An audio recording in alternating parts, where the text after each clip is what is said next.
विधान भवनात गुरुवारी एकच घमासान झालं। विधानसभेत आव्हाड बोलताना त्यांनी पडळकरांशी झालेल्या ताज्या वादाचा आणि त्यानंतर झालेल्या धमक्यांचा मुद्दा उपस्थित केला। एवढं बोलताच थोड्याच वेळात विधान भवनाच्या लॉबीत दोन्ही बाजूंच्या कार्यकर्त्यांमध्ये खसाखस झाली। पडळकरांचे कार्यकर्ते आणि आव्हाडांचे कार्यकर्ते समोरासमोर आले। त्यात पडळकरांचा ऋषिकेश टकले आणि आव्हाडांचा नितीन देशमुख या दोघांमध्ये जोरदार वाद झाला। पोलिसांनी मात्र पडळकरांच्या गटाचे 5 कार्यकर्ते सोडून दिले आणि नितीन देशमुख याला ताब्यात घेतलं। हे कळताच रात्री उशिरा आव्हाड आणि त्यांचे कार्यकर्ते पोलिसांच्या गाडीसमोर आडवे झाले आणि ठिय्या आंदोलन सुरू केलं। तेव्हा पोलिसांनी थोडा बळाचा वापर करत आव्हाडांना बाजूला हटवलं। या सगळ्या प्रकारामुळे संपूर्ण विधान भवन परिसरात एकच खळबळ उडाली। आता यावर राज ठाकरे यांनी आपली भूमिका मांडली आहे। काल विधान भवन परिसरात सत्ताधारी पक्षाचे आमदार आणि विरोधी पक्षातील आमदार यांच्या कार्यकर्त्यांमध्ये तुफान हाणामारी झाल्याची चित्रफीत पाहिली। ही चित्रफीत पाहून मला खरंच प्रश्न पडला, काय अवस्था झाली आपल्या महाराष्ट्राची।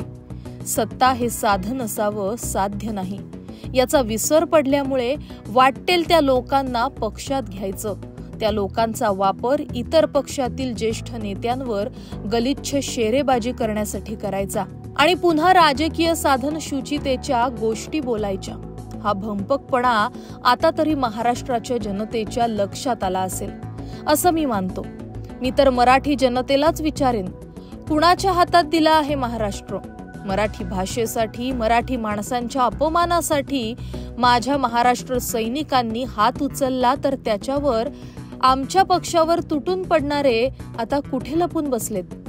जेव्हा मराठी भाषेला किंवा मराठी माणसाच्या गळ्याला कुणी नख लावायचा प्रयत्न केला तर माझा महाराष्ट्र सैनिक त्या व्यक्तीला दणका देतो, याचा मला अभिमान आहे।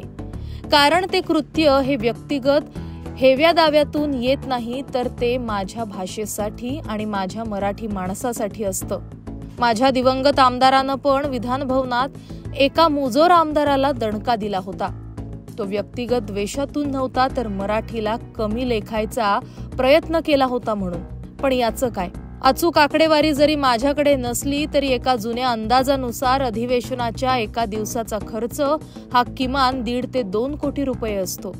हे पैसे तुमच्या व्यक्तिगत शेरेबाजीसाठी वाया घालवायचे? महाराष्ट्रात इतके प्रश्न प्रलंबित आहेत। राज्याच्या तिजोरीत खडखडाट आहे। कंत्राटदारांची देणी रखडली आहेत। जिल्ह्यांना विकास निधी मिळत नाहीये। सत्ताधारी पक्षाचे आमदार आणि मंत्रीच प्रश्न विचारतायत की अधिवेशन ही औपचारिकता उरली आहे का? या सगळ्याकडे दुर्लक्ष व्हावं म्हणून माध्यमांना खाद्य पुरवण्यासाठी या उथळ गोष्टी घडू दिल्या जात आहेत। आज अशा लोकांना जर माफ केलं गेलं तर यापुढे हे प्रमाण मानून भविष्यात विधान भवनात आमदारांचे खून पडले तरी आश्चर्य वाटणार नाही।